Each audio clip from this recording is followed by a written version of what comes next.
வணக்கம். லட்டு லக்ஷுவில் அடுத்த கட்டமாக காணொளி கதையோடு உங்களை சந்திக்க ஆவலோடு நான்.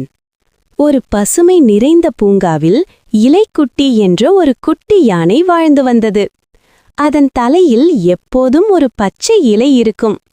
அந்த இலையால்தான் எல்லாரும் அதை இலைக்குட்டி என்று அழைத்தார்கள். இலைக்குட்டி மிகவும் சந்தோஷமானதும் நல்ல மனசுடையதும். ஒவ்வொரு நாளும் பூங்காவிற்கு வரும் குழந்தைகளை பார்த்தவுடன் அது மகிழ்ச்சியுடன் துதிக்கையை ஆட்டும். ஒரு நாள் சில குழந்தைகள் பூங்காவிற்கு வந்தார்கள். அவர்கள் இலைக்குட்டியை பார்த்ததும், வாவ், என்ன அழகான யானை என்று மகிழ்ச்சியுடன் குதித்தார்கள். ஒரு சிறுமி மெதுவாக இலைக்குட்டியின் துதிக்கையை தொட்டாள். இலைக்குட்டி சிரித்தது.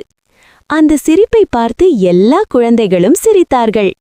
அப்போது வானில் பறவைகள் பறந்து வந்தன. பூங்கா முழுவதும் சந்தோஷ சத்தம் நிறைந்தது. இலைக்குட்டி குழந்தைகளுடன் விளையாடியது. இலைகளை கொடுத்து பகிர்ந்தது. எல்லோரையும் ஒன்றாக சேர்த்தது. அந்த நாளில் குழந்தைகள் ஒரு விஷயத்தை கற்றுக்கொண்டார்கள். நட்பு என்பது பெரியதோ சிறியதோ அல்ல, நல்ல மனசுடன் இருப்பதுதான் உண்மையான அழகு. அந்த நாளிலிருந்து இலைக்குட்டியும் குழந்தைகளும் எப்போதும் நல்ல நண்பர்களாக வாழ்ந்தார்கள். இந்த கதையின் மூலம் அனைவரும் தெரிந்து கொள்ள வேண்டியது, அன்பும் நட்பும் இருந்தால் உலகம் எப்போதும்